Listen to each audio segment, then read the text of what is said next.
Euh, Dominique, Thierry, bonjour. On se retrouve dans ce Facebook Live et merci de prendre ce temps important puisque nous venons de signer l'avenant 10, donc notre avenant tarifaire que nous négocions depuis de nombreuses semaines. Et puis effectivement, c'est un moment extrêmement important puisque c'est un moment où le terrain, nos entreprises peuvent accéder directement à ce qui s'est passé dans ces négociations et donc avoir toutes les explications sur cet avenant 10 qui vient d'être signé le 22 décembre. Dominique, je vais commencer par vous. La première question que j'ai envie de vous poser, c'est si on revient au démarrage des discussions, finalement, on partait de quoi? Quel était le point de départ de la Caisse nationale d'assurance maladie dans les premières heures de négociation? Merci Maurice. Merci de m'inviter à ce débat de présentation sur l'avenant numéro 10. C'est effectivement le fruit d'un long travail au cours duquel, et ça n'a pas toujours été facile, mais nos deux fédérations ont réussi à collaborer pour obtenir en finalité un résultat assez positif. Pour répondre à la question, selon je me souviens, notre premier rendez-vous avec l'assurance maladie, c'était en juin dernier. C'est le sentiment de déprime qui était affiché par mes collaborateurs à la sortie de cette réunion. Après plus de 36 mois de préparation, nous avions l'impression que l'assurance maladie ne voulait rien comprendre et que nous repartions à zéro encore une fois. C'était des tarifs quasiment inchangés, une garantie de ressources à 41 €, que de nuit, et une enveloppe essentiellement tournée vers l'urgence hospitalière qui faisait quasiment l'impasse sur les soins de ville. Voilà un petit peu l'état de situation duquel on partait au mois de juin lors de notre premier échange avec l'assurance maladie. Et c'est là qu'on a pu mesurer le travail qui s'affichait à nous et tout le chemin qui nous restait à parcourir pour obtenir quelque chose qui soit acceptable et pour tenir un accord comme celui que nous avons pu ratifier ces derniers jours. Mais merci beaucoup, Dominique. Thierry, Dominique nous dresse finalement un tableau de démarrage des négociations qui était compliqué, où finalement il met en avant le fait que la fédération était finalement déçue de ses premières heures. Quelle était votre impression au début de ces négociations? Et finalement, on aboutit à quoi? Alors, je partage totalement les propos de Dominique. C'est vrai que lorsqu'on a entamé cette discussion, on était dans un niveau juste impensable. Pour te donner une ordre d'idée, on était à 177 millions d'euros mis sur la table, dont 97 millions étaient mis sur l'urgence hospitalière, 45 millions sur l'ambulance, 12 sur le VSL et 3 millions sur l'aide à l'équipement qu'on appelait SACEFI, ainsi qu'un accord de partage d'économie sur le transport partagé pour 18 millions d'euros et le transport bariatrique sur une somme de 12 millions d'euros dont personne ne pouvait s'expliquer. Ça, c'est la photographie juin. Photographie au 22 décembre. Et là, je dois reconnaître toute l'efficience du travail qu'on a fait avec Dominique, ses équipes. Je pense surtout à François Bonnet et à Marc Basset qui ont pu apporter cette démarche-là. Et avec le travail que tu as aussi fait, ça a permis de caler l'organisation. C'est vrai que de notre côté, il faut aussi remercier Olivier Assier et Jean-Luc qui se sont donnés sans faille dans ce combat-là. Pour quel résultat? Nous sommes passés de 177 millions d'euros à 218. On a pu, et c'était tout le sens de notre négociation, de mettre l'argent là où il fallait le mettre pour avoir une optimisation de cette dernière. On a mis 76 millions sur l'urgence hospitalière. Une augmentation assez importante, puisqu'on est passé de 45 à 63 millions pour le VSL. Et sur l'ambulance, rappelons-nous, nous étions à 12 millions et on a atterri à 50 millions d'euros mis sur la table. La partie aide est passée de 3,3 millions à 5 millions d'euros. Le transport partagé est resté au niveau où il était, c'est-à-dire 18 millions. Par contre, on a réduit la base du transport bariatrique. On s'expliquera tout à l'heure quelle est notre pensée à cela. Donc on voit qu'à cette partie-là, allez, ce n'est pas l'Amérique, mais on a atteint nos objectifs. Rappelons-nous que nous avions besoin de 5,7% d'augmentation de nos tarifs. Nous sommes arrivés à plus de 8% de revalorisation. Plus de 8% de revalorisation, puisqu'on rentre dans le temps.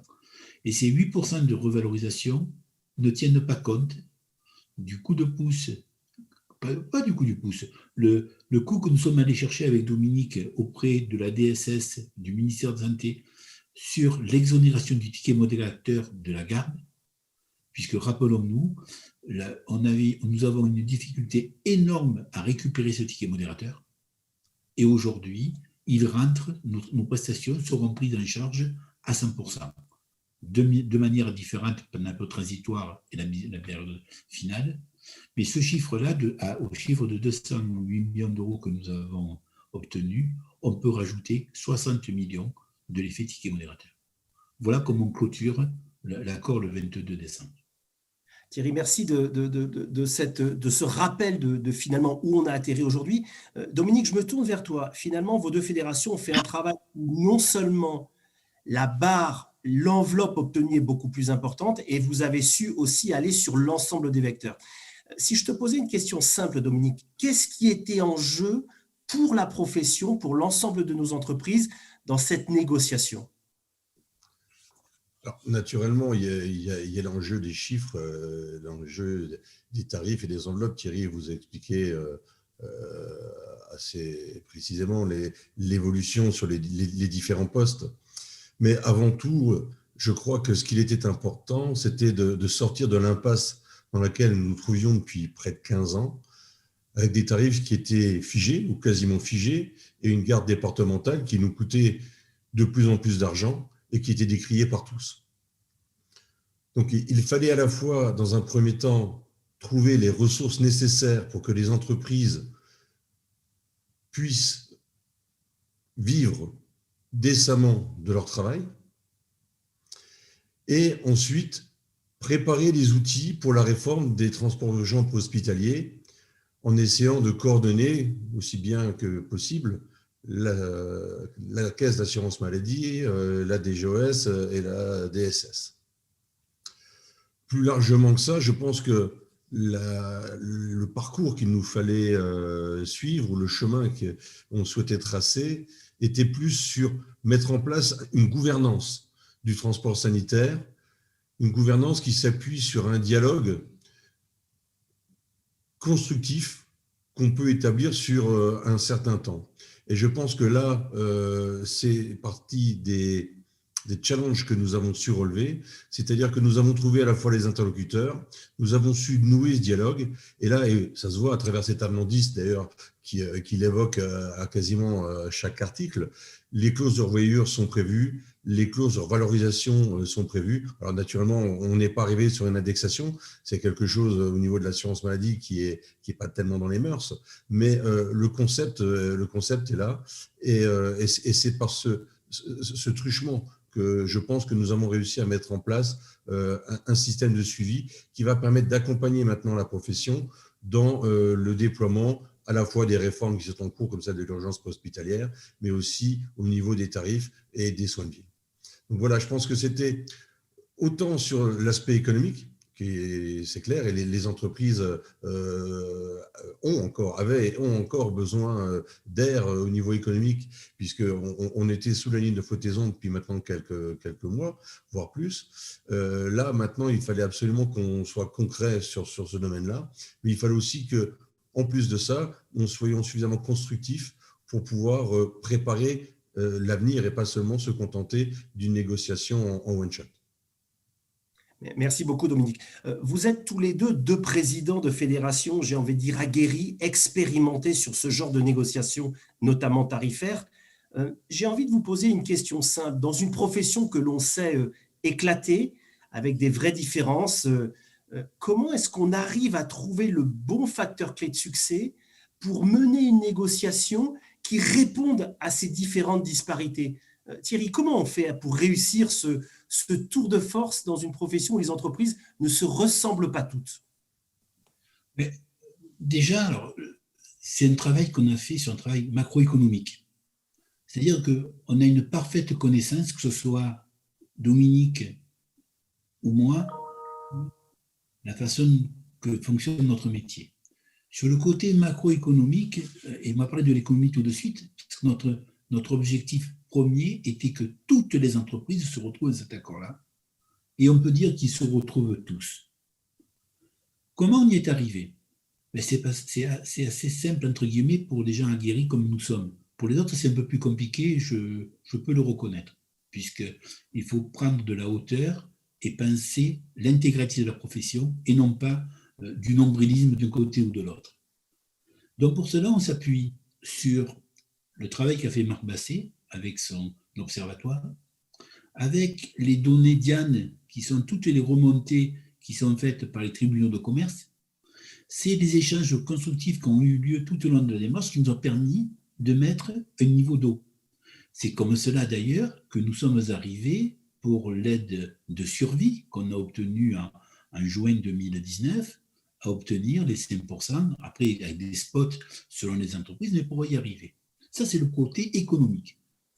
Mais là, on a une richesse inouïe entre nos deux fédérations, et c'est cela le fort de notre travail, c'est qu'on a un maillage sur le territoire national qui couvre aussi bien des zones urbaines, des zones métropolitaines, des zones rurales et des zones de montagne.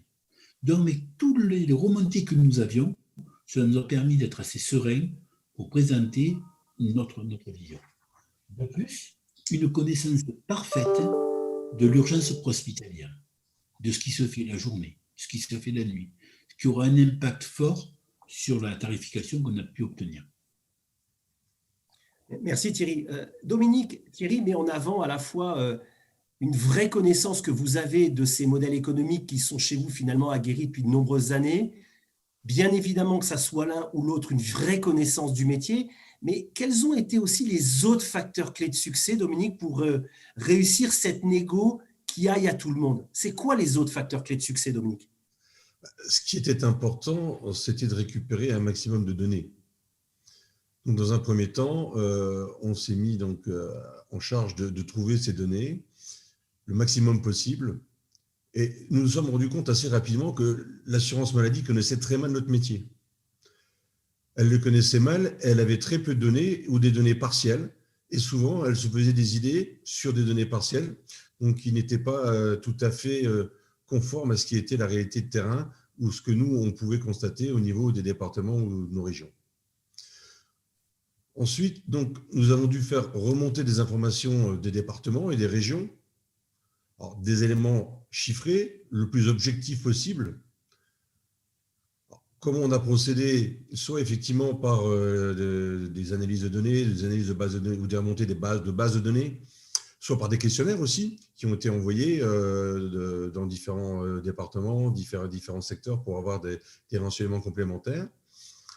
On a ensuite croisé les informations et notamment nous avons aussi croisé les informations entre nos deux fédérations, ce qui fait que par ce biais-là on obtenait un nombre, une base beaucoup plus importante, donc des éléments qui étaient beaucoup plus fiables, et le fait de croiser ces informations nous permettait d'avancer de façon beaucoup plus sereine, avec beaucoup plus de certitude dans les éléments les plus pointus et les définitions les plus pointues possibles. Ensuite, effectivement, la clé, c'est de s'entourer de professionnels rompus à cet exercice. Donc, pour la Chambre, effectivement, c'était le cabinet KPMG avec Marc Basset et ses collaborateurs. Au niveau de la FNMS, les techniciens, Maurice aussi, notamment, vous avez participé à cela. Et grâce donc, à une base de données la plus large possible, des données les plus objectivées possibles aussi, et ensuite un traitement avec des professionnels, nous avons réussi à essayer de faire des analyses les plus fines possibles en fonction des questionnements. Et nous avons essayé de calculer les impacts qui pouvaient avoir lieu, soit effectivement dans une entreprise urbaine de plusieurs dizaines de salariés, comme dans une entreprise rurale de quelques salariés, ou des entreprises qui sont dans des zones plus éloignées, je pense notamment aux DOM et aux TOM et tout ça. Donc on a essayé vraiment de raisonner le plus largement possible pour être sûr de prendre en compte la totalité des cas qui se présentaient. Merci Dominique. Thierry, pour rentrer un peu plus dans le détail, pour montrer comment vos deux fédérations ont réussi finalement à faire du cousu main dans cet avenant 10, si je prends l'exemple de la garde, est-ce que vous pouvez illustrer comment, dans la construction de cette nouvelle garde UPH en H24, les choses se sont construites et comment les choses ont avancé? Ok. Alors, au niveau des urgences hospitalières, c'est l'exemple flagrant.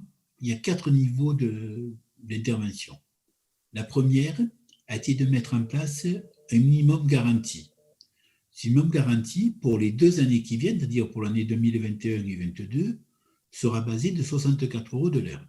Alors certains d'entre nous nous diront, mais ce n'était pas le montant que vous avez affiché. C'est normal, c'est un montant de début de négociation, et à un moment donné, une négociation, c'est compromis d'un côté comme de l'autre. Mais on s'aperçoit qu'à 64 € de l'heure, nous ne sommes pas très loin si nous ne sommes pas dans la réalité des coûts pour l'entreprise.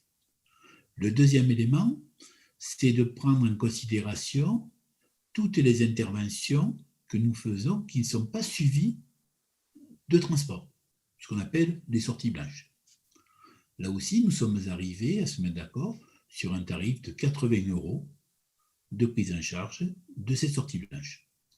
La nouveauté pour cela, c'est qu'on n'aura pas besoin de numéro d'assurance sociale, mais simplement du numéro Centaure ou d'identification du SAMU pour qu'on puisse arriver. On reviendra un peu plus tard sur le règlement.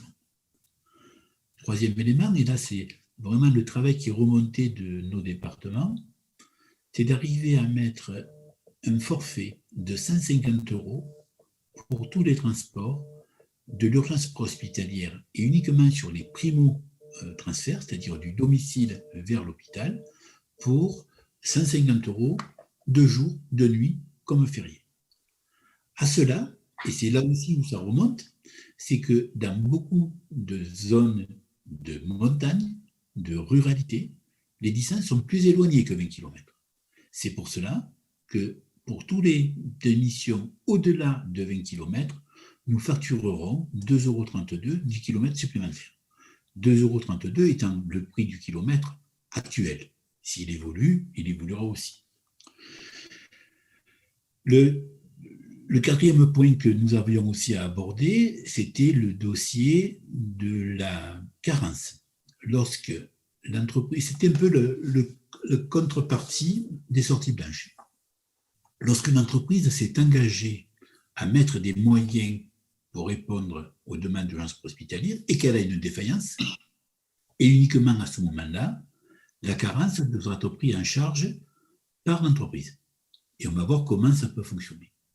Mais là, nous avons mis un garde-fou, parce que une fédération digne de ce nom, c'est aussi écouter ce qui se passe aux alentours de sa profession, et notamment avoir une oreille bien attentive de ce que font les sapeurs-pompiers et comment ils bougent. Et là, on s'aperçoit vite qu'il y a un jeu qui est en train de se faire entre le ministère de l'Intérieur et la Santé pour faire revaloriser les carences. Et là aussi, notre expérience, notre expertise a fait qu'on a su plafonner cela. On dit effectivement, la carence aujourd'hui est à 123 €. Tant qu'elle n'est pas à 150 €, on ne discute pas. Au-delà de 150 €, sur l'automne, on commence à discuter. Parce que c'est aussi tous ces impacts-là. Voilà en quelques mots un exemple fort sur la réponse à l'urgence hospitalière. Mais peut-être que Dominique peut rajouter quelque chose. Tout à fait, merci Thierry. Dominique, pour aussi rentrer dans le détail avec toi, et bien évidemment tu peux compléter les propos de Thierry, mais j'ai aussi envie de t'écouter parce que réussir cette négo cousu main pour l'ensemble de nos territoires, c'est aussi être capable de valider à chaque fois qu'un chiffre est posé sur la table, que ce chiffre va à la majorité de nos entreprises. Comment on fait dans ces cas-là, dans la négo, pour à chaque fois s'assurer que ça tombe bien du bon côté dans nos comptes d'exploitation respectifs de nos entreprises? Comment on fait pour ça, Dominique? Alors, Thierry vous a expliqué un petit peu déjà le slalom que nous devons affronter pour faire face aux pièges qui peuvent être tendus volontairement ou involontairement à gauche ou à droite en ce qui concerne les orientations, les décisions qui sont prises au cours de ces négociations. Une fois qu'on a réussi à avancer un petit peu sur ce terrain-là, qu'on sait où est-ce qu'on va mettre les pieds, on connaît un petit peu les seuils, on connaît les montants, où on a une approche des montants, là, effectivement, on va commencer à faire des simulations. C'est-à-dire que tout à l'heure, on parlait des données. Une fois qu'on les a croisées, on a des éléments. Donc, qu'est-ce qu'on fait? C'est-à-dire qu'on projette, en fin de compte, la solution qui est proposée. L'exemple type des 150 km, des 150 € avec le forfait des 20 km. Au départ, ce forfait, il n'y avait pas de kilomètres prévu dans le forfait. C'était un forfait sans kilométrage supplémentaire prévu. On a pu démontrer que effectivement, là, on allait sur une inégalité entre notamment la ville et la campagne. Et donc, on a réussi à plafonner ce forfait à 20 km. Donc, chaque kilomètre au-dessus est facturable. Donc, pourquoi? C'est grâce à ces simulateurs. Donc, à partir du moment où on arrive à mettre ces chiffres en musique, on peut voir tout de suite si on est dans l'objectif qu'on s'est fixé. Et on peut aussi s'en servir pour démontrer à l'assurance maladie que soit leur interprétation n'est pas la bonne, soit que leurs chiffres sont incomplets, soit que si on va dans ce sens-là, on s'éloigne de l'objectif qui était celui qu'on s'était fixé avec eux. Donc voilà, c'est chaque fois qu'on avance sur ces sujets, quasiment article par article, hein, on fait ces simulateurs. Alors le dernier simulateur notamment, parce que la question a été posée assez longuement, concernant le système de la garantie de ressources par rapport à la garde départementale. Et là, on sait que les simulateurs qu'on a mis en place démontrent qu'à 100% des cas, le nouveau système est préférable à l'ancien. Donc, voilà, c'est comme ça qu'on sait progressivement qu'on avance sur la bonne route et sur le bon chemin. Mais merci Dominique. Pour continuer ce Facebook, je vais reprendre les propos de Dominique. J'aime bien cette phrase. Finalement, vous avez avancé article par article. Et quand je vous écoute tous les deux, finalement, depuis le début, à la fois en termes de montant, ça a monté. Vous avez su aussi finalement tenir compte des considérations et des tailles de chacune des entreprises.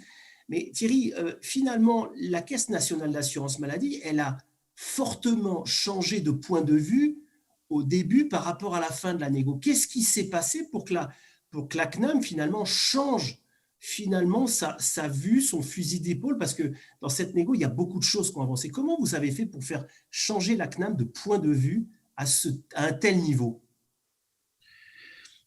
C'est tout le sérieux du travail qu'on a fourni. Parce que l'assurance maladie nous a donné ces données, on les a travaillées, on leur a montré, et ce sérieux-là, qui n'était pas un sérieux corporatiste, ce n'était pas du populisme, c'était de vraiment trouver le meilleur chemin pour prendre en compte les intérêts de la profession, l'intérêt des petites, moyennes et grosses entreprises, mais aussi les contraintes de l'assurance maladie. Et c'est quand on a su mettre cela sur le débat, sur la table, ça a été beaucoup plus facile pour le dérouler. Il faut savoir aussi qu'on ne partait pas d'une feuille blanche. Quand je dis qu'on ne part pas d'une feuille blanche, c'est qu'il y a un passé entre l'assurance maladie et nous.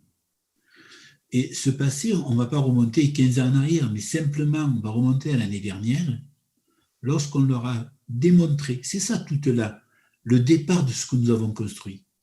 Lorsqu'on leur a démontré l'état de nos entreprises au sens large, on aurait été en dessous de l'eau à partir de 2021. Tout ce travail d'étude de sérieux, de transparence, de confiance qui a été mis sur la table a payé. Parce qu'on a changé. Alors certes, ça a payé avec les fédérations dignes de ce nom. Les fédérations qui restent encore un peu en arrière, ils ont un peu de mal à se mettre à ce niveau-là. Mais peut-être qu'un jour, ils grandiront. Dominique, de ton point de vue, tout au long de cette négo, bien, on voit la CNAM a changé, la CNAM a évolué. J'aime bien tes propos, vous avez négocié article par article. Comment, de ton point de vue, tu expliques ce changement d'attitude de la CNAM, ce changement de vision? Comment tu l'expliques, toi? Alors, effectivement, comme l'a souligné Thierry tout à l'heure, c'est 36 mois de travail aussi avant d'attaquer cette négociation. puisque les premières discussions ont eu lieu il y a quelques années, où on a commencé à parler tout simplement de la garde départementale avec M. Revel, encore à l'époque, qui refusait d'avoir toute autre discussion sur une revalorisation tarifaire ou quelle qu'elle soit. Donc voilà, c'était tout ce travail qui était important. Et j'aurais tendance à dire qu'avant de parler effectivement de chiffres, de gros sous et compagnie, la première des choses était déjà que l'on soit d'accord sur un concept, qu'on définisse un concept, et là avec l'ensemble des interlocuteurs et l'assurance maladie. Une fois qu'on avait ce concept, il fallait qu'on en tire des principes. Sur quels principes on allait s'appuyer pour essayer d'avancer, que l'on sache aussi écouter les contraintes, parce que c'est important. À un moment, effectivement, on est dans une discussion, on est dans un accord, hein, c'est comme ça que ça s'appelle, c'est une négociation. Quand on négocie, on est plusieurs autour d'une table. Si on veut trouver un équilibre, il est au milieu de la table, il n'est pas d'un côté ou de l'autre. Or, il peut être des fois un peu plus à gauche, un peu plus à droite, mais globalement, l'équilibre, il doit être au milieu pour que tout le monde puisse s'en sortir sereinement. Donc voilà, et une fois qu'on a réussi à écouter ces contraintes, là, on peut arriver à se diriger vers un consensus de façon à avancer. Alors, c'est long, c'est fastidieux, mais je crois que c'est ce qui a payé. On a su effectivement faire passer les informations avec une argumentation solide, étayée, chiffrée, très peu contestable. Donc ça, c'était le premier point. Ensuite, le deuxième point, c'était on a su expliquer correctement aussi quel était notre métier, quelles étaient les attentes que nos concitoyens ont de notre branche d'activité. Là, naturellement, on a été aidé aussi par le ministère de la Santé, qui a su faire une note encadrant un petit peu ces négociations, donc qui a su donner les grandes lignes vers lesquelles il fallait se diriger pour que on puisse espérer que notre profession puisse obtenir la place qui est la sienne dans l'ensemble de la chaîne des soins, que ce soit au niveau des soins de ville comme au niveau de l'urgence hospitalière. Et je crois que de ce côté-là, on a vraiment réussi à bien avancer, et que maintenant, dans les discussions, les ambulanciers sont des professionnels de santé reconnus autour de la table et qui ont droit au chapitre. Je crois que c'est tout ce travail-là aussi qui a payé, qui nous a permis d'avancer sur cet accord dans les conditions telles qu'il est aujourd'hui. Merci Dominique, c'est très clair. Thierry, je vais revenir avec vous. Je vais replonger dans le détail de l'accord de l'avenant 10. Et on a beaucoup parlé dans cet avenant 10 aussi de VSL et notamment de transport partagé. Je vais vous poser la même question à tous les deux, et je commence par toi Thierry. S'il y avait une chose à retenir sur ce transport partagé, ça serait quoi ? Qu'est-ce que tu dirais sur ce qui a été obtenu et ce qui a été signé dans l'avenant 10 sur le transport partagé ? Alors, sur le transport partagé, c'est ce qui pourrait se passer à l'avenir sur beaucoup de points. Là, on est allé sur un accord sur le partage des économies. L'assurance maladie s'est engagée à nous reverser 45% de l'économie générée, avec différentes étapes, et on va y venir.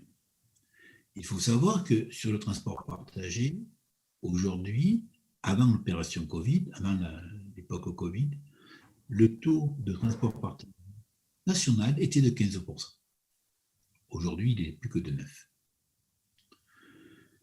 L'autre élément, c'est si je te donne d'un côté, il faut que tu puisses donner de l'autre. C'était la contrepartie, sinon on n'est pas d'échange. Et là, nous avons accepté d'aller aussi sur un risque avec eux, c'est de dire, ok, vous me reversez 45% de l'économie générée, je prends. Vous me demandez un malus, je l'accepte.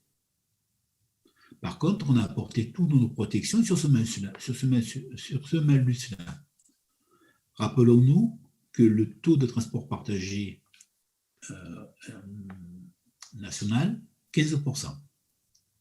Le malus ne s'appliquera qu'en 2022, payable en 2023, dès lors que l'entreprise n'a pas obtenu 5% de transport partagé.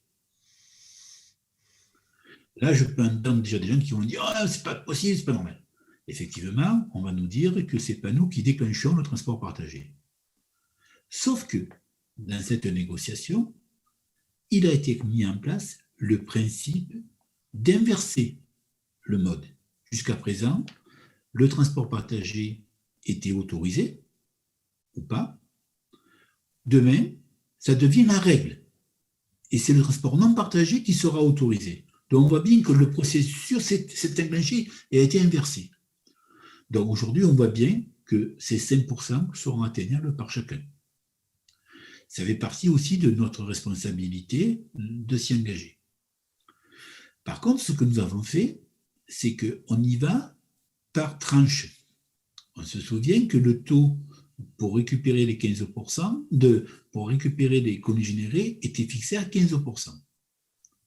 Ce n'est plus le cas, puisque ce qu'on a obtenu, c'est que les entreprises qui feront entre 5 et 10% de transport partagé auront une économie, auront une reversion de mémoire de 25%. Il faudra juste contrôler le terme 25, parce que j'ai peut-être une petite erreur là-dessus, on recalera. Entre 15 et 25%, on aura 35% de reversion des économies. Et au-delà de 25 jusqu'à 30, 45% de reversement. Et ça, pour les années 2021 et 2022. Bien évidemment que sera neutralisée la période de Covid, puisqu'on voit bien que dans le Covid, on ne peut pas démarrer notre démarche. Voilà les bases qui ont été fixées. Et ces bases d'objectifs, on pourra les projeter sur d'autres voies plus tard. C'est une façon d'arriver. Et ce principe-là a déjà été acté, puisque lorsqu'on a eu le plan de survie, rappelez-vous que les entreprises ont eu des scores. Ce système qui a été mis en place avec notre profession, on ne l'a pas inauguré. Les médecins, les cliniques, les laboratoires sont tous dans ces principes-là. Et là aussi, c'est preuve de responsabilité de s'engager dans ces voies-là. On s'est sécurisé au mieux pour le faire. On a même mis une sécurité pour dire, avant que la pénalité s'applique, il y a une photographie sur le territoire. Prenons un exemple, une entreprise qui travaille avec un centre de rééducation, il fait toujours 15-20 points de revenu. Ce centre, pour raison X ou Y, vient à réduire son activité, il y a obligatoirement un impact sur notre malus, obligatoirement. Et c'est ces échanges-là qui seront mis en place. C'est pour ça que le terme malus-bonus me va bien, mais on a mis plus de protection pour aller chercher le malus que ce qu'on a mis pour le bonus. Dominique, Pardon Thierry, allez-y. Je viens vers toi, Dominique. Thierry a raison de dire, effectivement, c'est une première pour la profession, mais ça existe pour d'autres professions de santé. Finalement, on est challengé à faire mieux sur ce transport partagé. Qu'est-ce que tu retiens, toi, de ce point transport partagé dans cet avenant 10 ? Ouais, alors je serai moins prolixe que Thierry sur le sujet. C'est toujours désagréable pour une fédération de devoir se prononcer sur des solutions de malus, comme c'est le cas dans le transport partagé. Mais à un moment, bon, il faut savoir le prix à payer. C'était le prix à payer pour avancer sur d'autres sujets. C'est vrai que l'équilibre entre le boni d'un côté et le malus de l'autre ne me semble pas très, très équilibré. Mais maintenant, il faut savoir aussi ce qu'on veut. Et en contrepartie, on a eu des revalorisations qui étaient relativement significatives. Donc, il faut savoir aussi où aller chercher les efforts à faire. De plus, il faut aussi quand même le dire, c'est que par rapport à ce qui était demandé par l'assurance maladie de façon initiale, on a vraiment ramené au minimum les prétentions de l'assurance maladie sur ce sujet. Et à l'heure actuelle, moins de 5% de transport partagé en 2022, je crois que c'est jouable pour toute entreprise de bonne foi. C'est à la fois le temps nécessaire largement pour se préparer, c'est des seuils qui sont suffisamment bas pour être facilement atteignables. Donc je pense que le jeu valait la chandelle et que même si ça fait un peu bizarre à la moralité, on va dire, mais c'est un peu vers là qu'il faut avancer et je crois que c'est pas demander l'impossible que de pouvoir se situer dans ces bases-là. Donc, en plus de ça, cette mesure est limitée dans le temps puisqu'elle doit être discutée dans 2 ans. Donc là, franchement, s'il n'y a que ça comme écueil, c'est vraiment peu payé. Merci de ce retour, Dominique. Alors, le transport partagé, effectivement, première innovation en termes de méthode. Et puis, il y a un autre point de l'accord sur lequel j'aimerais vous entendre, c'est le transport bariatrique. Et je n'ai pas peur de le dire comme ça, vous le disiez tous les deux, finalement, l'enveloppe obtenue dans ces négos avenant 10, c'est 218 millions d'euros. Et il y a presque 6 millions dans ces 218 qui sont pour le transport bariatrique. J'ose poser la première question, Thierry, sur ce transport bariatrique. Est-ce que cette mesure, elle est symbolique? Est-ce que cette mesure, elle va obliger la profession à travailler autrement ensemble? Qu'est-ce qu'a été vos enjeux et vos objectifs dans cette mise en œuvre du transport bariatrique? Alors, deux raisons essentielles. La première, c'est qu'avec 12 millions d'euros, on ne pouvait pas avoir un service du transport bariatrique au niveau qu'on nous demandait. D'ailleurs, on doit travailler le cahier des charges sur le début de l'année 2021. Mais là, on a souhaité, avec le transport bariatrique, de corriger toutes nos imperfections. Aujourd'hui, on se plaint tous, à juste titre, que nos véhicules ne tournent pas assez. On a un taux d'occupation qui est très faible. Et je me voyais mal donner à toutes les entreprises de France et Navarre de s'équiper d'un véhicule à 90 ou 100 000 euros pour peut-être une intervention de temps en temps. Il est préférable de dire, allez, on va prendre cet argent-là, on va le mettre au bon endroit pour le réaliser. Et ça, comment on peut le réaliser? Comment on peut le faire? Notre objectif, c'est, de le discuter avec l'ensemble des fédérations sur le premier semestre 2021, puisque ça fait partie des accords, et de là, de lancer des appels à projets. Et l'idée, c'est voir comment les entreprises peuvent se mutualiser, comment peuvent travailler ensemble pour créer un groupement de moyens ou de répondre ensemble à un projet, un appel à projet, pour qu'on soit sûr que ce véhicule qui va être mis en circulation sera utilisé entre 70 et 80% de son temps. Voilà comment on a pu réduire d'un côté et de l'autre. Merci Thierry. Dominique, si je reprends la phrase de Thierry, finalement, l'enjeu que vous avez mené dans ces négos, c'est mettre l'argent au bon endroit. Quel conseil tu donnerais à nos entreprises, Dominique, pour réussir ce transport bariatrique sur nos territoires?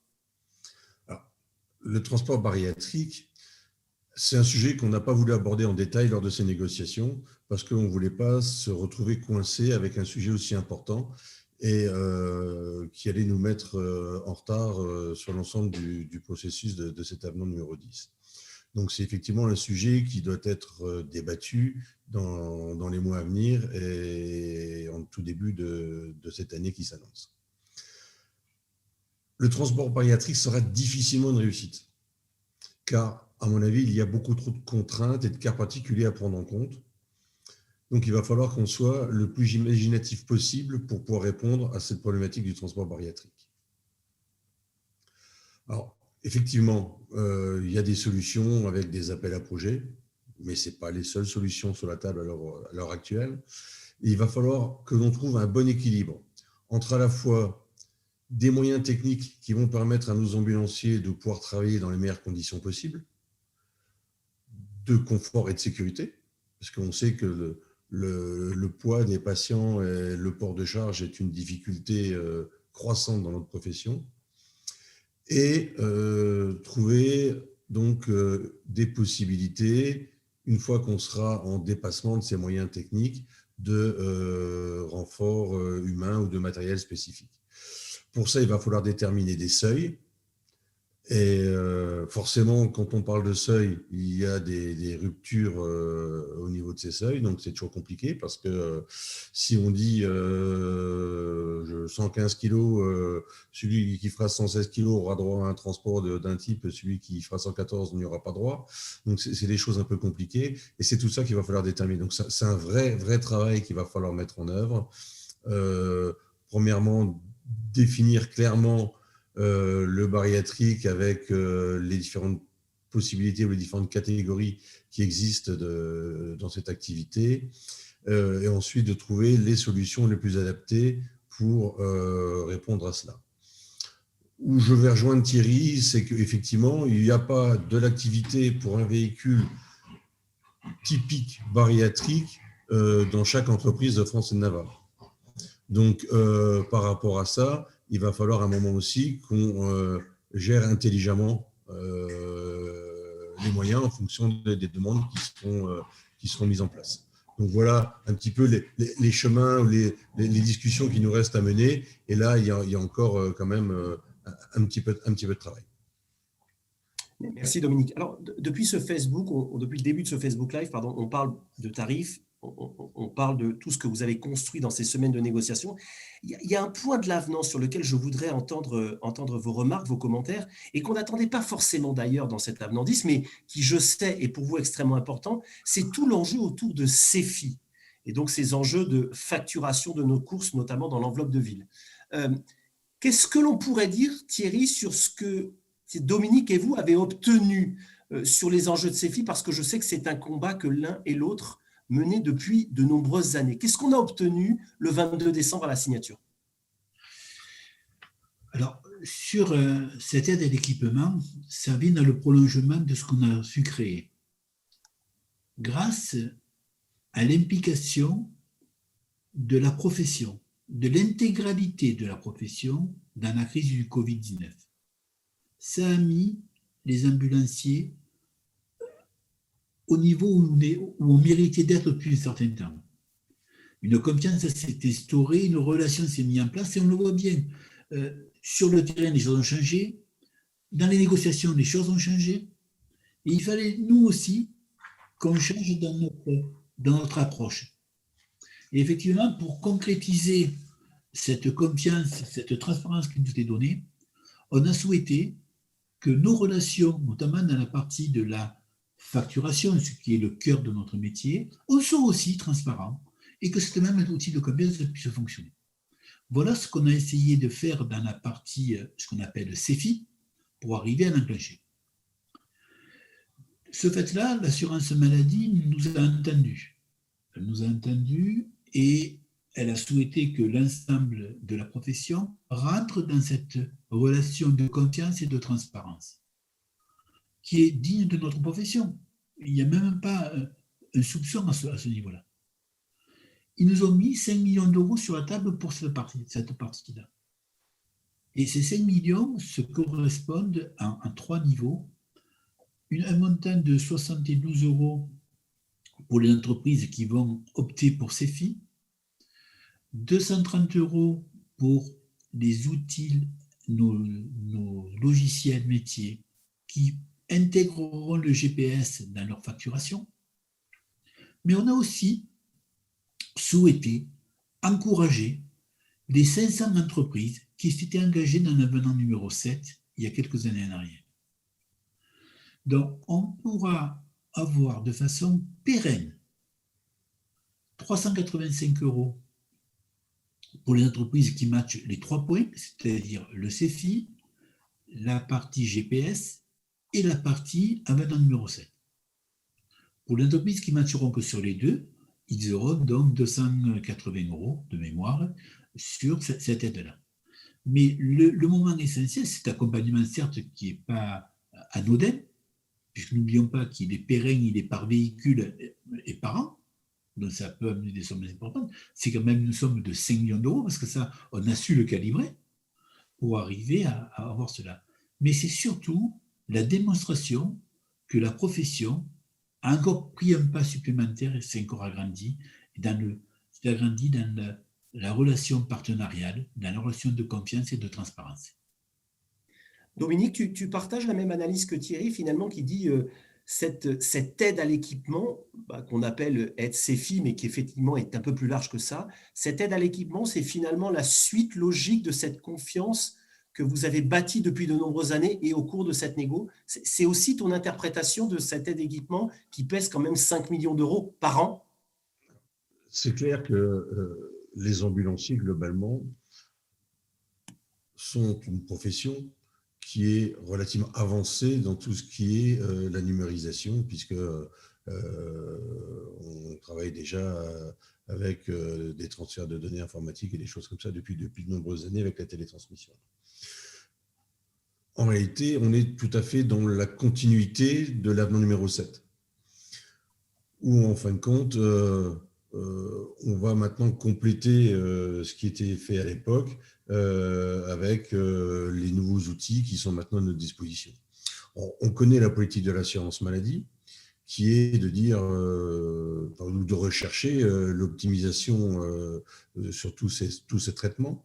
Donc, par conséquent, informatiser un maximum de choses. Là, on leur a confirmé qu'on était toujours partant, toujours prêt à jouer le jeu avec eux, que c'était notre volonté d'aller dans ce sens-là. Mais ils ont aussi entendu les choses et renvoyé l'ascenseur en finançant de façon relativement significative la bonne volonté qu'on peut déployer, aller dans leur sens. Donc, dans ce cadre-là, oui, je rejoins tout à fait ce qui a été dit. Il est clair que, et on le sait, je crois qu'on ne peut plus s'en cacher, la digitalisation, le numérique, j'allais dire c'est le futur, mais c'est même plus le futur, on est déjà dedans. Donc, et tôt ou tard aussi, les ambulanciers ou récupéreront les efforts consentis à ce niveau-là.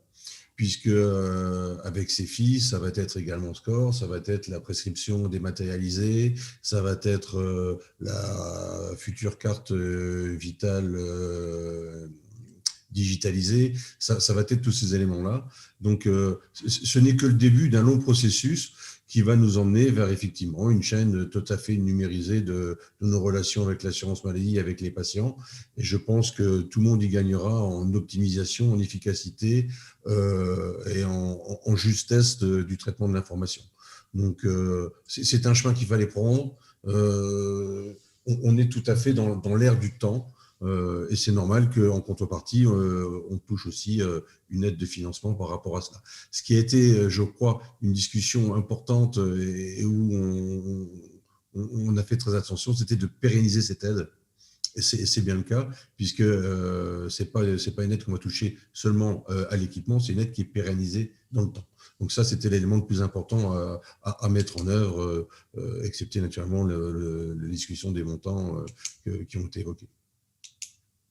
Dominique Thierry, merci beaucoup de cet échange. On voit bien que finalement, cet avenant 10, qui aboutit à ces 218 millions d'euros, en réalité, c'est beaucoup plus qu'un avenant tarifaire comme on a pu signer dans le passé.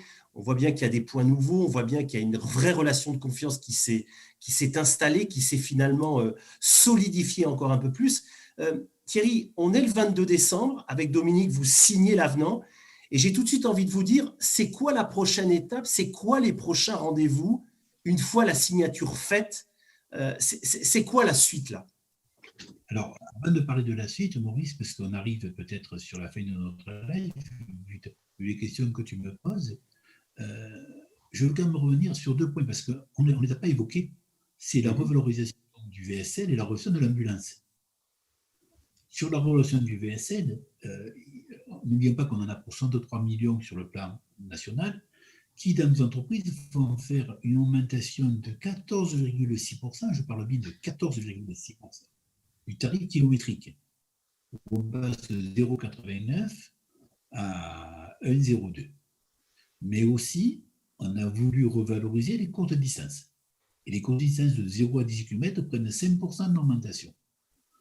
Si on a voulu jouer sur ces 2 éléments-là, c'est que le VSL était vraiment en difficulté sur ces 2 points-là, de façon assez forte. Et on voit bien qu'on a mis ces 63 millions d'euros de façon optimisée là où il fallait les mettre pour que toutes les entreprises, petites, moyennes ou grandes, zones de montagne, de ruralité ou urbaine, se retrouvent à l'intérieur. Sur la partie de l'ambulance, on a travaillé un peu différemment. On a revalorisé de 5,9% le tarif kilométrique, l'amenant à 2,32.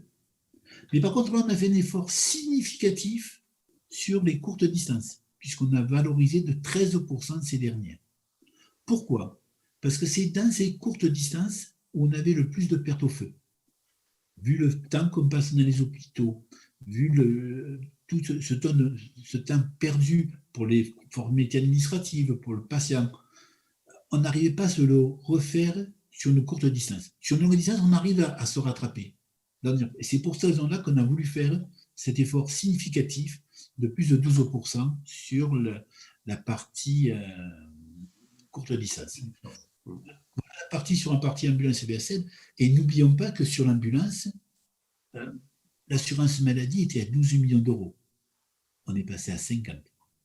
Vous voyez bien que tout l'effort qu'on a dû faire et qui est vraiment l'image de tout ce que nous avons pu dire jusqu'à présent.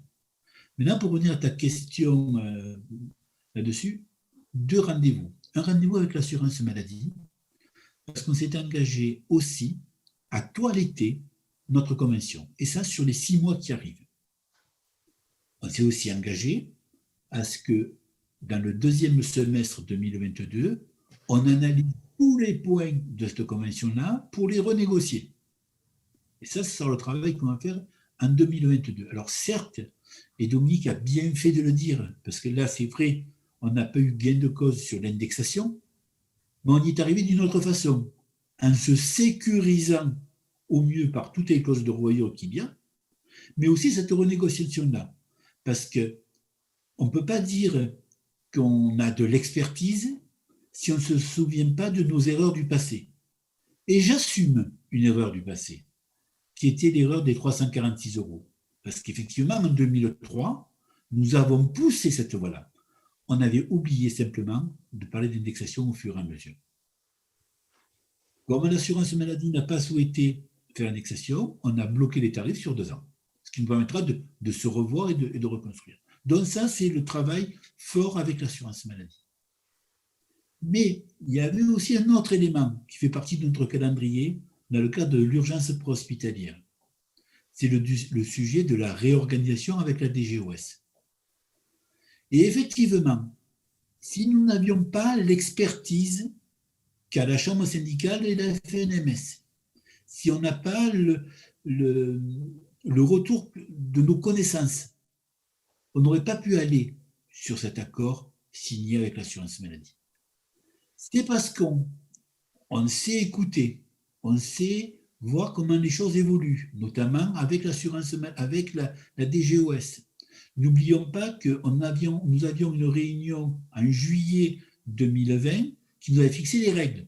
Ces règles-là ne nous convenaient pas dans l'intégralité de ces règles-là. On avait demandé et insisté fortement, et je sais que Dominique a insisté encore beaucoup plus fortement que moi sur ce côté-là pour que la DGOS nous fasse une réunion avant la date de signature. Et on a déjà vu qu'entre la date de signature, entre le juillet et la date de signature, les choses ont évolué, on a été écouté sur pas mal de points, ce qui nous a un peu décontracté pour aller sur la signature. Maintenant, nous devons nous re-rencontrer le 19 janvier pour commencer à mettre le cadre national pour que chaque département, chaque ATSU, puisse venir travailler dans son département sur les règles qui vont être fixées. Et là, de suite, on a vu qu'il y a des souplesses qui sont ouvertes. Et ça, c'est le travail que nous avons fait conjointement, de façon à pouvoir dire, imaginons que le simulateur donne tant d'heures de garde, vous aurez la possibilité de les mutualiser, de les jouer différemment, pour que chaque secteur qui soit partagé puisse s'adapter. Par contre, sur le plan national, que ce soit la Chambre syndicale ou nous, on aura fait le maximum pour encadrer cela. Mais si dans les départements, les gens ne prennent pas l'enjeu en main pour apporter cela et qu'ils ne prennent pas le leadership, ils se feront manger par d'autres. Et ça, il ne le faut pas. C'est pour cette raison-là, de façon forte, que nous avons aussi été entendus pour que l'ensemble de la profession soit autour de cette table de discussion sur le plan local. Précédemment, c'était que les TSU. Les TSU ont un rôle essentiel, un rôle technique pour l'aborder, notamment avec le coordinateur. Peut-être que ça fera le point d'un autre live qu'on pourra faire un autre moment sur ce rôle-là. Mais aussi d'accompagner par les fédérations, puisque les fédérations siégeront aussi à cette table-là, donc comme tous les membres du sous-comité des transports. Et ça, c'est tout le travail qui est en cours sur la période du premier semestre 2021, sachant que dans le calendrier qu'on nous a fixé, de mémoire, fin janvier, le contradictoire doit être terminé pour passer au Conseil d'État pour le décret fin février, pour avoir des décrets fin mars pour que dès le deuxième trimestre, les départements puissent commencer à travailler cela, sachant que la réforme tarifaire que nous avons négociée ne s'appliquera pour l'urgence hospitalière que dès lors que la réforme a été mise en place sur le terrain. Voilà un peu le... Je suis allé un peu trop loin, Dominique, je m'en excuse. Pas du tout. Dominique, je me tourne vers toi. Tu signes le 22 décembre. Pour toi, les prochaines étapes, et j'ai presque envie de dire, parce que je le vois dans le témoignage de Thierry, les points de vigilance. La suite, elle est crantée comment de ton côté, Dominique? Alors, oui, je souriais légèrement parce que je peux juste te garantir, Maurice, qu'effectivement, à partir de janvier, ça va continuer comme l'année dernière. C'est pas les réunions qui vont manquer et il y a plein de dossiers ouverts. Il va falloir être présent et il va falloir encore qu'on soit un peu sur tous les fronts pour se battre à gauche et à droite. Mais je vais quand même faire une petite revenir un petit peu sur ce que Thierry disait au début de son intervention, parce que c'est important et il faut le souligner. C'est vrai qu'un accord où on a quasiment 15% d'augmentation en VSL et 4% d'augmentation d'ambulance, c'est pas rien. Que quand on a un taux horaire qui passe de 36 à 64 €, c'est pas rien non plus. Et que en plus de ça, on a une activité globale, notamment sur l'urgence hospitalière, qui devrait augmenter de 20 à 30%. C'est pas rien non plus. Donc ça, je crois que il faut le souligner parce que c'est un long travail qui a été mené et c'est une reconnaissance aussi vis-à-vis de la profession qui est importante. Donc, ceci étant dit, alors le calendrier de mise en place, après ça va être assez variable. Effectivement, normalement, il y a donc des éléments chiffrés avec un simulateur qui devrait arriver dans les ARS vers fin janvier. Donc, ça va permettre ensuite aux acteurs locaux de travailler un peu plus finement sur la réorganisation du déploiement des moyens sur leur territoire. Donc, tout ça, c'est une démarche qui va se mettre en route. Il va y avoir des cahiers des charges qui sont encore à finaliser. Il va y avoir donc tous ces éléments-là qu'il faut encore mettre en place. Et comme l'a dit Thierry, les fédérations, en tout cas nos fédérations, très certainement en commun, essaieront de travailler ou de vous donner les outils qui permettront aux ambulanciers dans les départements de travailler dans les meilleures conditions possibles et d'avoir le maximum d'informations pour être le plus objectif et le plus efficient possible. Donc voilà, tout ça, ça va se mettre en place avec les contraintes qui y sont attachées. Donc, on peut espérer un premier déploiement en ce qui concerne l'urgence hospitalière à partir de fin mars, début avril. Donc, voilà, les premiers devraient arriver à peu près dans ces zones-là. Et ensuite, ça va dépendre aussi de l'implication des acteurs de terrain. Hein. Il va falloir qu'ils se prennent en main et qu'ils se bougent un petit peu pour essayer d'avancer le plus rapidement possible. En ce qui concerne, par contre, la mise en place des tarifs, ça sera beaucoup plus rapide puisque grâce aux discussions que nous avons menées, nous avons pu nous affranchir des délais en vigueur habituels qui faisaient qu'une fois qu'on avait signé un accord, il était applicable quasiment 8 mois plus tard. Donc là, les tarifs devaient être applicables à partir de fin février. Et je crois que c'est important parce que beaucoup d'entreprises comptent là-dessus et notamment après les périodes compliquées qu'on vient de passer, attendent là-dessus pour pouvoir respirer un petit peu.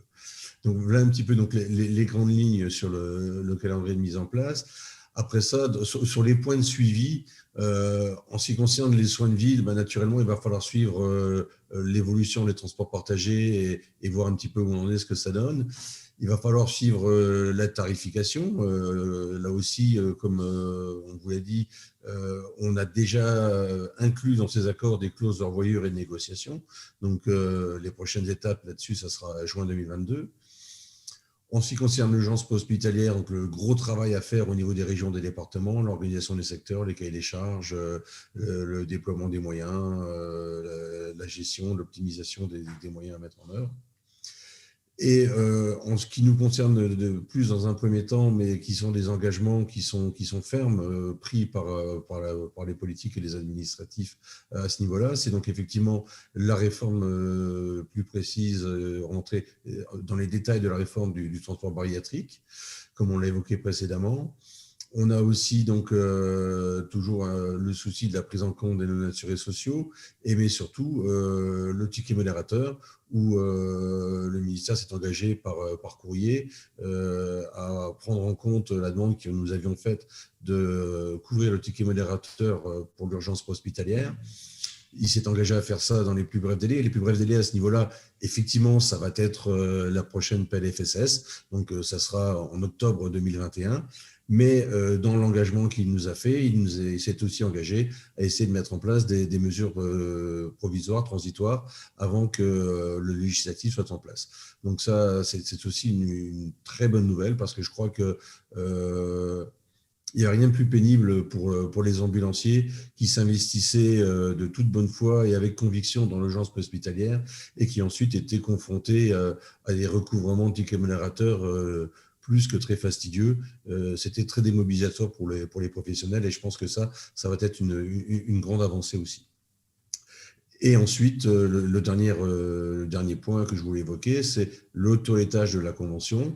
Là aussi, on n'a pas voulu se précipiter sur le sujet. On a préféré le décaler un petit peu dans le temps. On sait que l'assurance maladie est demandeuse et voudrait qu'on aille un peu plus vite. Donc, on va traiter ça. J'aurais tendance à dire dans le premier trimestre, le premier semestre de l'année, mais comme vous avez pu comprendre qu'il y avait déjà beaucoup de sujets, donc je vais dire tout simplement courant 2021, je pense qu'on attaquera aussi le toilettage complète de la Convention. Donc voilà un petit peu, vous voyez que c'est pas le travail qui manque, il y a des sujets, il y a du travail, mais il y a aussi du travail et des implications de la part des ambulanciers du terrain, et on compte sur eux, on les attend aussi pour aider à ce que cette réforme se passe dans les meilleures conditions possibles. Dominique, merci beaucoup. On arrive à la fin de ce Facebook Live et Dominique Thierry, merci d'avoir pris sur votre temps pour expliquer à l'ensemble de notre entreprise l'intégralité, l'ensemble du contenu de cet avenant 10, et on voit bien dans tout le témoignage que vous avez bien voulu apporter que certes c'est du tarif, mais pas que, et qu'il y a beaucoup de choses, et donc un grand merci pour votre témoignage. Avant de clôturer ce Facebook, Dominique et Thierry, je vous laisse le dernier mot. Un mot, une phrase, Thierry, Dominique, pareil, c'est vous qui clôturez. Dites-moi. Allez, je vais me lancer. Vas-y. Comme toute action, cet avenant il va être critiqué, il est déjà critiqué. Et moi, j'aurais juste tendance à rappeler un petit peu qu'on sait à quel point la critique est toujours facile. Je rappellerai juste que cet accord, et je n'ai pas souvenir d'en avoir connu d'autres comme cela, peut-être que des plus anciens que moi s'en souviendront, mais cet accord prend en compte l'ensemble de chaque facette de notre métier. Il intervient aussi bien sur le transport assis, sur l'ambulance de soins de ville, sur le transport urgent, sur le bariatrique, le TPMR aussi, puisqu'il intègre les derniers avenants TPMR. Donc c'est un gros travail, et c'est surtout quelque chose qui était essentiel et qui prend en compte donc vraiment toutes les activités. À travers toutes ces activités, il répond aussi aux besoins de toutes les entreprises, je pense, qu'elles soient à la fois petites entreprises rurales ou contre grosses entreprises urbaines, mais il peut y avoir aussi des grosses entreprises rurales et des petites entreprises urbaines. Je crois que le seul critère qui peut être clivant, c'est l'activité. Effectivement, on s'est basé sur l'activité. C'est l'activité qui permet de faire fonctionner le processus. Mais je crois que c'est vraiment un accord qui est équilibré et qui répond à la demande de l'ensemble de nos adhérents et de nos entreprises. Merci Dominique. Thierry, un mot pour conclure ce Facebook Live. Alors, tout d'abord, je tiens à remercier Dominique d'avoir accepté de partager ce live ensemble. C'est le premier, peut-être au premier d'une longue série, c'est ce que je souhaite fortement. Je ne vais pas revenir sur le numéro 10, ce qu'avait dit Dominique, je le partage, et je sais très bien que la critique est facile. La construction, c'est un peu plus compliqué. Et c'est vrai que c'est plus facile de faire des propositions populistes qui n'aboutiront jamais que d'aller dans une vraie construction responsable. Mais Qui n'a d'ailleurs pas abouti. Hein. Tout à fait. Mais bon, et j'en assumerai pleinement la responsabilité. Néanmoins, je ne peux pas rester sur ce constat-là. En octobre 2019, le temps passe tellement vite, j'avais proposé lors de nos universités de tendre le bras à toutes les fédérations, parce que le métier ne mérite pas nos divisions. On passe des périodes suffisamment compliquées pour qu'on travaille tous de façon solidaire. Malheureusement, ou heureusement, seul Dominique, qui en parallèle faisait la même démarche lors de son congrès, a pris la main tendue et j'ai pris la sienne. Aujourd'hui, je retends ma main à l'ensemble des fédérations pour dire, écoutez, vous voyez comment les choses se passent. Alors, revenons, plus on sera unis, plus ça sera facile pour gagner. Et ça, c'est mon message fort de faire. Mais par contre, si ce message n'est pas entendu, nous continuerons. Par contre, c'est l'ensemble des ambulanciers qui peuvent prendre ces décisions. Parce que n'oublions pas qu'on n'est que vos porte-paroles. Et on doit tous se retrouver à l'intérieur. Alors, arrêtons ces guéguerres qui n'apportent à deux balles, qu'on peut dire, qui n'apportent que dalle. Venons, travaillons ensemble, on vous tend une fois de plus la main. Voilà ce que je voulais dire, moi, en conclusion de ce live. Comme d'habitude, Dominique, je ne t'ai pas donné les règles du jeu au départ, et je m'en excuse parce qu'on est parti vite avec Maurice. Il y a pas mal de questions qui ont été posées. Ces questions-là, on s'engage à y répondre dans les 2-3 jours qui viennent, de façon à ce que notre live soit assez concentré, sinon on le maîtrise, on le part dans tous les sens. Donc, on y répondra de façon conjointe dans les jours à venir.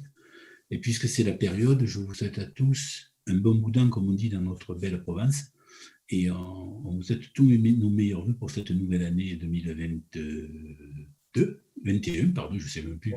2002, ça va tellement vite. Et merci à tous. Merci Dominique et à la Chambre syndicale pour la confiance qui commence à naître entre nous et cette alliance qu'on appelle de nos voeux à la construction. Et peut-être avec des Merci Thierry, et à mon tour aussi, je vous présente tous mes meilleurs voeux pour cette année 2021 qui sans doute ne débute pas sous les meilleurs auspices, mais on peut espérer qu'elle finisse mieux que 2020 et tel qu'on l'a connu. Meilleurs voeux à tous. Merci. Merci à vous deux et à très bientôt. Donc, je l'entends pour un prochain Facebook Live parce que les sujets ne manqueront pas. À bientôt et bonne année 2021.